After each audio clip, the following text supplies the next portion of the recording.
The United Nations emergency session had been hastily convened in Geneva, with holographic projections allowing leaders from every nation to attend virtually. The massive view screen displayed Admiral Vex Talon's scaled face, his four yellow eyes blinking in different patterns as he waited for Earth's response to the Empire's ultimatum. "We require your answer," the Admiral said, his translator converting his clicks and whistles into a monotone that somehow made the situation even more surreal. The Galactic Empire has incorporated 3,422 species. Resistance has never succeeded. Secretary General Maya Okonkwo rose from her seat, her face a careful mask of diplomatic neutrality. "Admiral, we respectfully request the standard integration period of 30 Earth days to prepare our world for this transition." Behind her composed expression, Maya was buying time. Intelligence agencies worldwide were already analyzing the Imperial vessels, and preliminary reports suggested something odd about their weapons systems. The Admiral's head crest extended to its full height, apparently a sign of satisfaction. "Your request is granted. We are not unreasonable conquerors. In 30 rotations of your world, we will return to begin the assimilation process." As if to emphasize their technological superiority, the Admiral gestured to his communications officer. "We will now demonstrate a fraction of our capabilities, so you understand the futility of resistance." The officer activated a device that projected a hologram throughout the chamber. What was intended as an intimidating display of Imperial might instead showed what appeared to be internal training footage. Uniformed aliens marched in formations that resembled synchronized swimming more than military drills. Their fearsome battle cries sounded remarkably like squeaky toys being compressed. The UN representatives maintained their composure admirably until the demonstration showed the Empire's planet pacifier weapon, an ungainly contraption that looked suspiciously like a giant egg beater with blinking lights. When it malfunctioned in the demonstration, sending Imperial officers scrambling as it sprayed some form of colorful foam, the Japanese Prime Minister let out a snort that she quickly disguised as a cough. Admiral Vex Talon misinterpreted the sound entirely. "Your fear response is appropriate. Remember this demonstration when considering resistance." After the transmission ended, the chamber remained silent for precisely 3 seconds before erupting into barely controlled chaos. Half the world leaders were struggling not to laugh, while the other half argued frantically about defense strategies. "They can't be serious," President Diaz whispered to Maya. "Those ships look like they were designed by someone who only had kitchen appliances as reference material." Maya nodded, her military background allowing her to see beyond the comical appearance. "But they have interstellar travel capability. We need to understand what we're really facing." Defense Minister Chen was already on his tablet, receiving reports. "Something's odd about their weapons systems. They're generating enormous energy signatures but minimal actual output. It's almost as if they're designed to scare rather than destroy." Maya finished his thought, a plan already forming in her mind. "We have 30 days. I want every behavioral psychologist and xenobiologist working on understanding your species. If fear is their primary weapon, perhaps we have an unexpected advantage." As the meeting adjourned, no one noticed Dr. James Rivera quietly leaving the chamber, already calling his research team at the Xenopsychology Institute. The Empire's reaction to that accidental laugh might be the key to Earth's survival. Dr. Maya Chen's laboratory in the United Nations Advanced Xenobiology Center had been operating on a 24-hour schedule since first contact. The walls were covered with biological scans of the Imperial representatives, captured discreetly during the diplomatic meetings. Her team of 30 specialists worked in shifts, analyzing everything from atmospheric preferences to neurological responses. "Play it again," Maya instructed, staring at the holographic display. "Focus on the Admiral's autonomic responses during timestamp 1422. The footage replayed, the moment when Japan's Prime Minister had accidentally snorted. The visual enhancement software highlighted subtle changes in the Admiral's physiology, pupil dilation, a spike in what appeared to be their version of adrenaline, and a distinctive flinching motion almost imperceptible to the naked eye. That's consistent across all 7 species we've observed, Dr. Cabr noted, bringing up comparative data. Every time a human made any laughter-adjacent sound, they exhibited a fear response. Maya nodded, her mind racing. Their evolutionary history must be fundamentally different from ours. Pull up the xenobiology models. The display shifted to show evolutionary simulations based on the imperial physiology. The computer had generated likely ancestral forms showing species that had clearly evolved as prey animals, not predators. Fascinating, she whispered. On Earth, laughter developed partly as a social bonding mechanism, signaling that a perceived threat wasn't actually dangerous, but for species that evolved constantly hiding from predators. Showing teeth and making loud vocalizations would be pure aggression displays. Cabr finished. They physically can't understand humor as anything but a threat. The laboratory door slid open as Captain James Rivera entered, carrying a secure data tablet. The intelligence officer looked like he hadn't slept in days. "Please tell me you found something useful," he said, dropping into a chair. "Because what we've discovered about their technology is equally strange." He transferred his files to the main display, showing detailed scans of the Imperial fleet. Their ships generate enormous energy signatures, but the actual weapons capacity is surprisingly limited. They're designed to look and sound terrifying, but the destructive capability is far less than what they project. Maya's eyes widened. A species evolved from prey animals would develop technologies based on intimidation rather than actual combat efficiency. Exactly, Rivera confirmed. They've conquered thousands of worlds, not through superior firepower, but through psychological warfare. They make their targets too scared to fight back effectively. Dr. Kabir was already typing rapidly. If their entire military doctrine is based on intimidation, then a species that responds to threats with laughter rather than fear would be their worst nightmare. Maya concluded, a smile forming. "We need to bring this to the Defense Council immediately." River nodded, already messaging his superiors. The Admiral misinterpreted our restraint as terror. What happens when they realize humans actually laugh in the face of danger? Maya gathered her data tablets. "We have 28 days to develop a counter-strategy. If Imperial psychology can't process humor as anything but aggression, then we need to show them just how aggressive humanity can be." As they rushed toward the Emergency Defense Council meeting, Maya couldn't help but appreciate the cosmic irony. The Empire had conquered the galaxy through fear, only to encounter the one species that responded to stressful situations with inappropriate laughter. "Captain," she said as they entered the elevator, "I believe we need to consult with some very unconventional military advisors." "What do you have in mind?" River asked. "How quickly can you assemble a team of stand-up comedians with security clearance?" The military base outside of Denver had been transformed over the past 3 weeks. What was once a standard strategic command center now resembled an unusual hybrid of broadcast studio and tactical operations facility.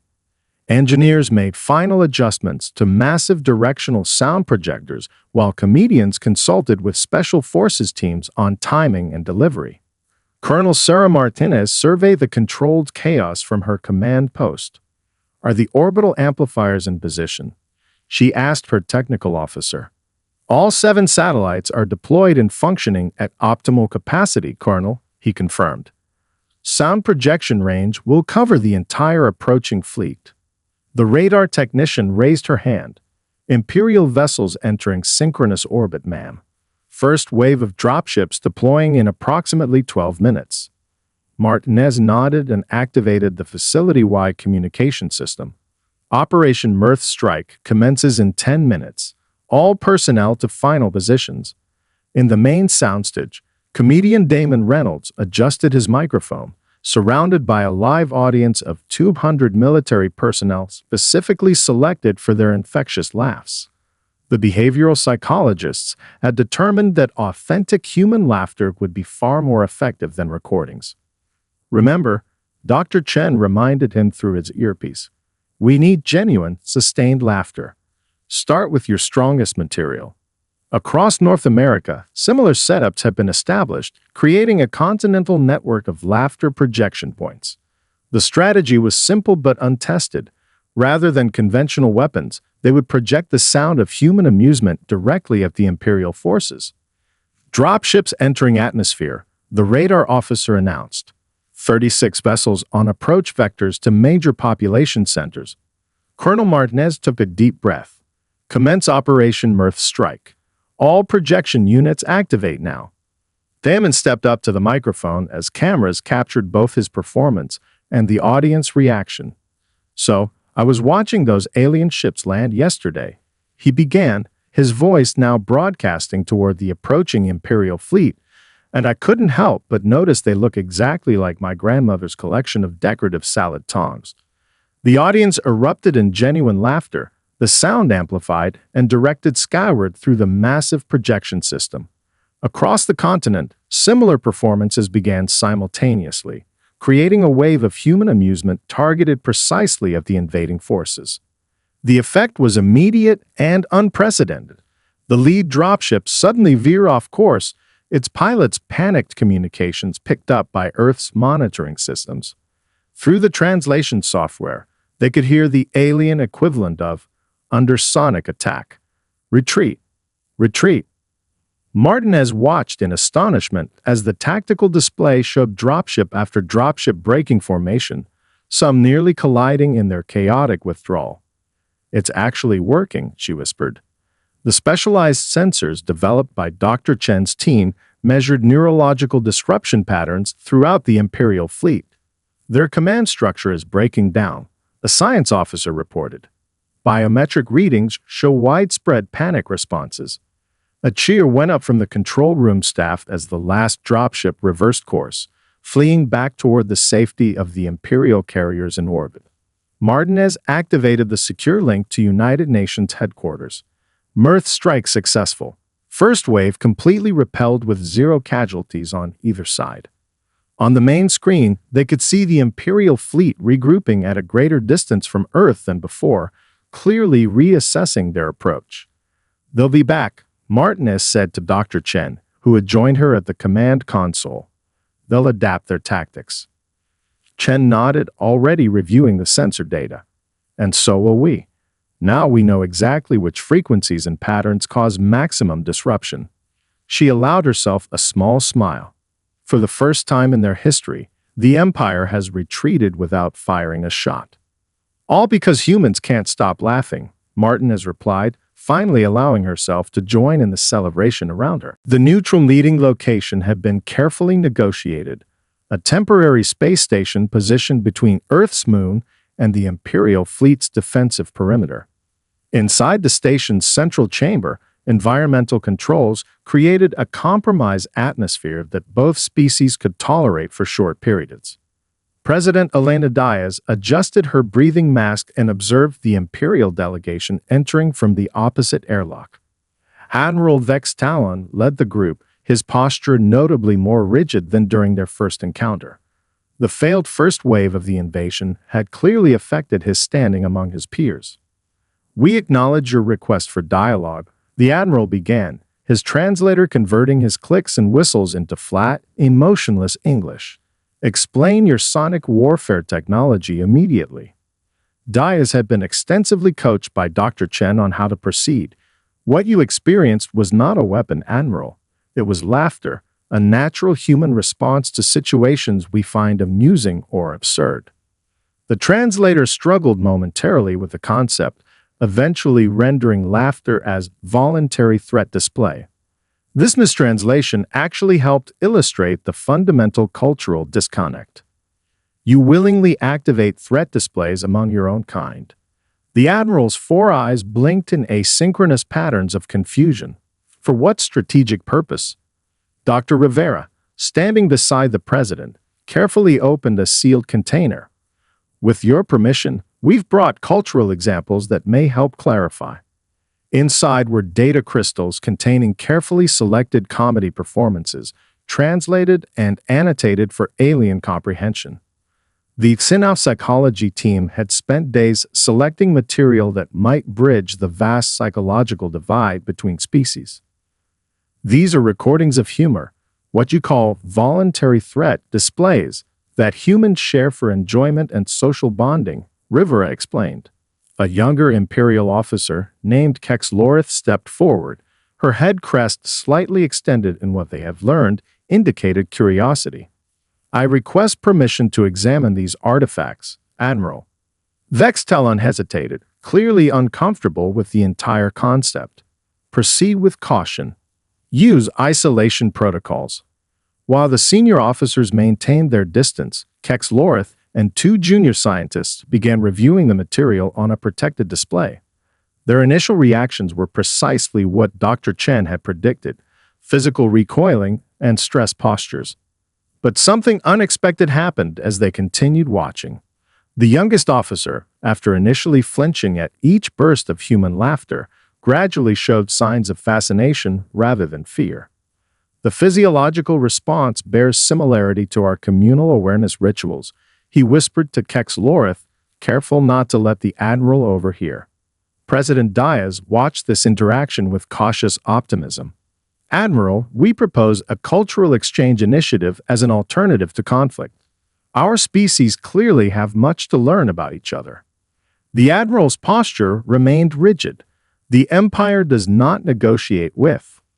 Perhaps limited observation would be strategically advantageous, Kexlorith interrupted, a serious breach of Imperial protocol.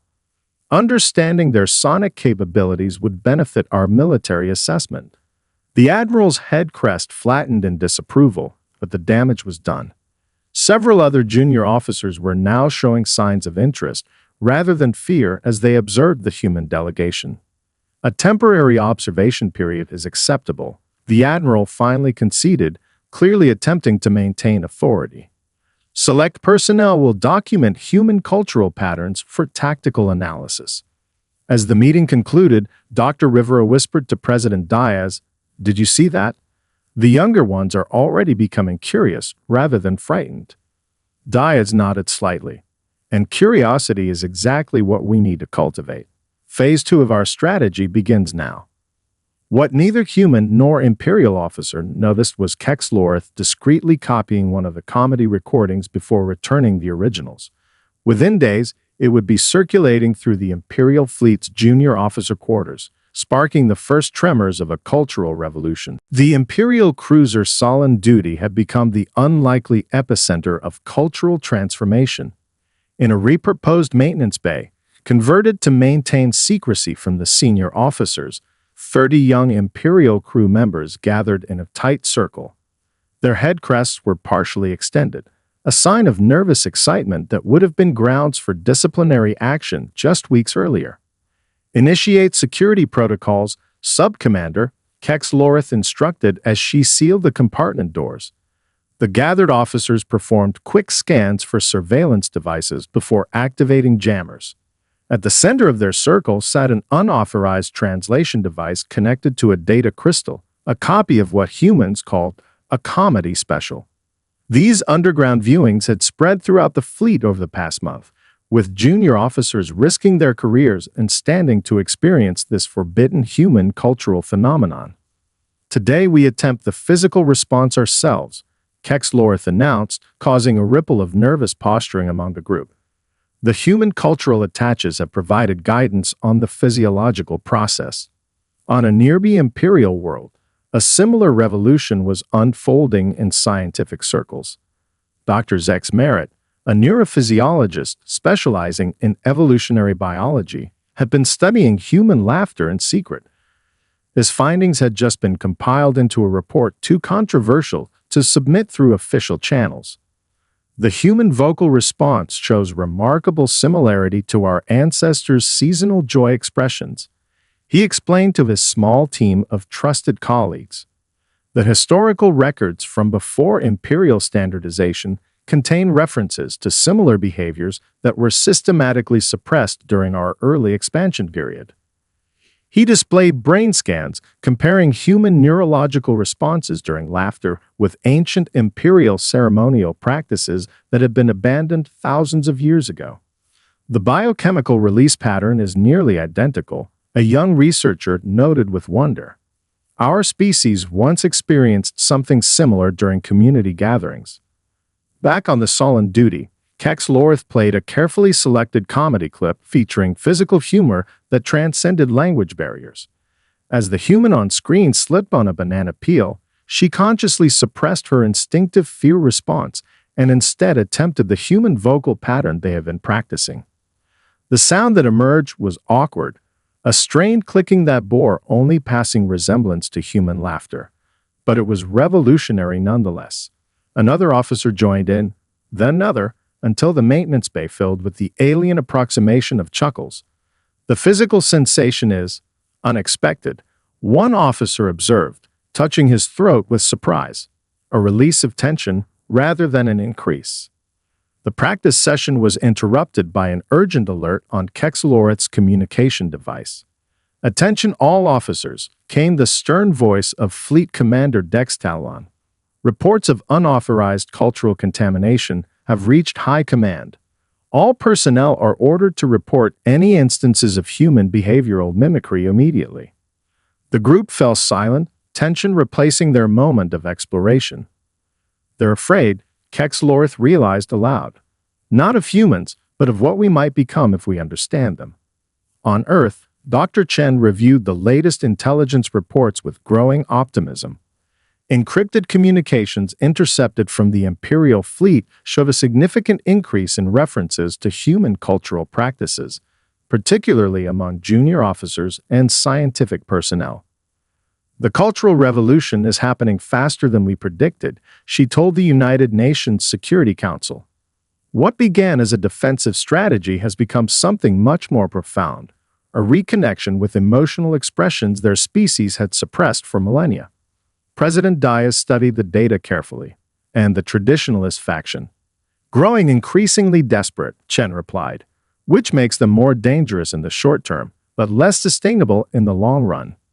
As if confirming her assessment, alerts sounded throughout the command center.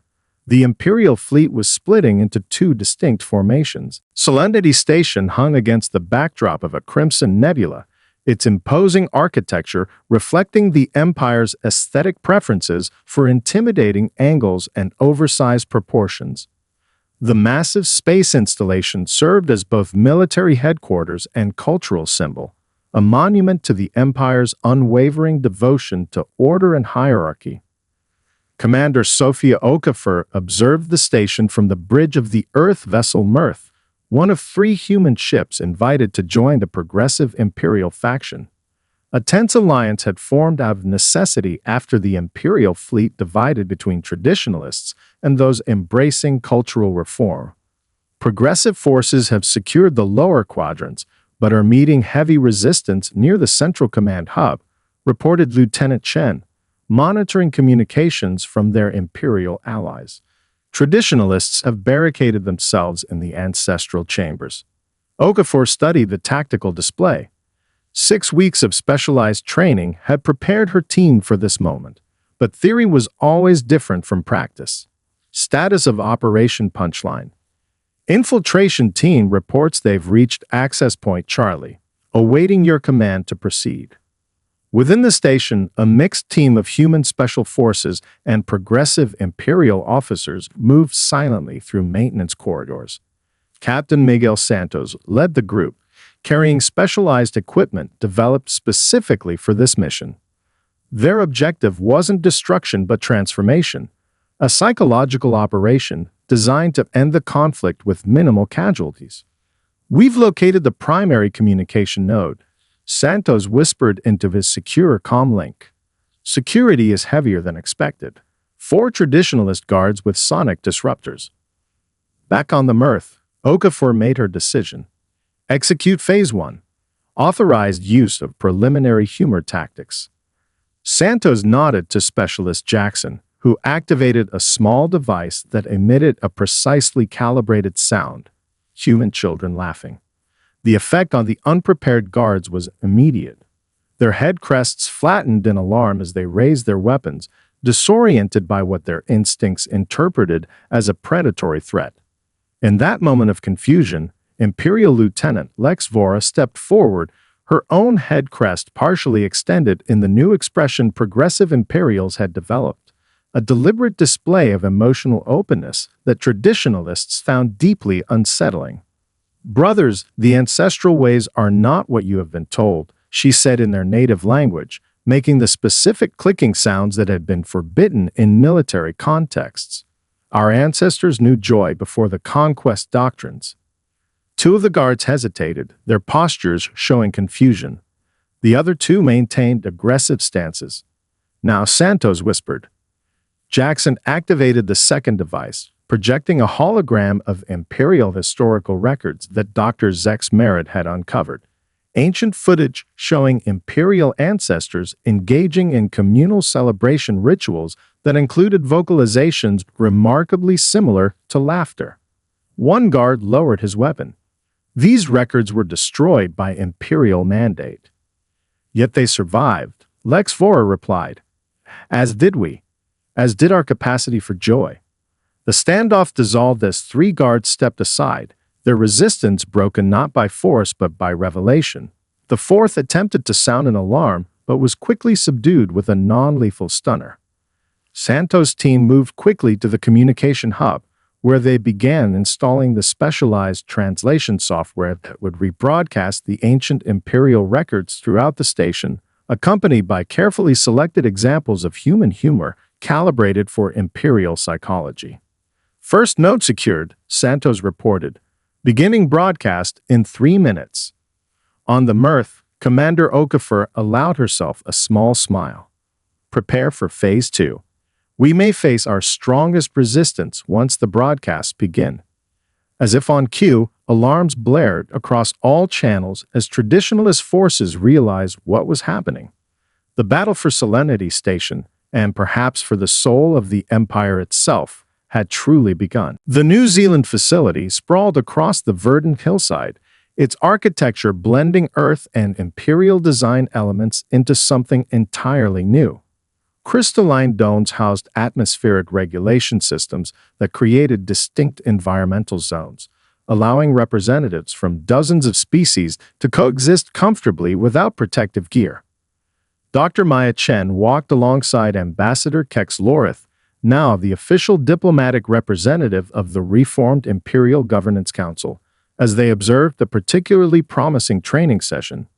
Inside a spacious chamber, humans and Imperials engaged in a structured cultural exchange, practicing emotional expression techniques developed over the past year. "The neurological adaptation is remarkable," Chen noted, reviewing data on her tablet. "Your younger citizens are developing entirely new neural pathways." Kexlorith's head crest extended slightly in what humans now recognized as pleased acknowledgement. "What most surprises our scientists is discovering these pathways existed in our ancestral brain structures. We are not developing something new, but recovering something lost." They paused at an observation window where an Imperial cultural specialist was instructing human diplomats in the subtleties of Imperial emotional displays. The humans attempted to mimic the precise crest movements and vocalization patterns that communicated nuanced concepts untranslatable into English. "The harmony protocol has exceeded our projections," Chen said. 78% reduction in interspecies diplomatic incidents across the reformed territories. And a 43% increase in technological collaboration, Kex Lorith added. "When fear is removed as the primary evolutionary response, creativity flourishes." The most striking success story stood at the center of the training room. A mixed team of human and Imperial scientists demonstrating their revolutionary translation algorithm. Unlike previous systems that struggled with cultural concepts, this one incorporated emotional contexts, allowing humor to be calibrated precisely for different species psychology. "Ambassador, we're ready for the demonstration," called Dr. Sanchez, the team leader. Everyone gathered around as an Imperial scientist activated the device. It projected a holographic scene from an Earth comedy, but with subtle modifications. When the punchline came, both humans and Imperials responded with their respective forms of amusement, human laughter blending with the clicking vocalizations that Imperials had reclaimed from their ancestral practices. Perfect synchronization, Chen whispered, checking the neural monitors. The emotional response patterns are nearly identical despite the physiological differences. Outside the facility, construction crews were expanding the campus to accommodate representatives from 34 additional species who had requested entry into the Harmony Protocol. Former enemies were now sending their brightest minds to learn what humans and Imperials had discovered together. Chen's communication device chimed with a priority message from President Diaz. The Stellar Cooperative Charter has been ratified by 87% of former Imperial worlds, the President announced. The transition is official. Kex Lorith received similar notification from her government. For a moment, the two stood in silence, acknowledging the magnitude of what had been accomplished in just 3 years. There is an old Earth saying, Chen finally said, sometimes laughter is the best medicine. We have a similar expression now, Kex Lorith replied with a subtle head movement that indicated profound respect. When understanding breaks through fear, enemies become teachers. As they resumed their tour, a notification appeared on Chen's tablet, an incoming transmission from the long-range exploration vessel at the edge of known space.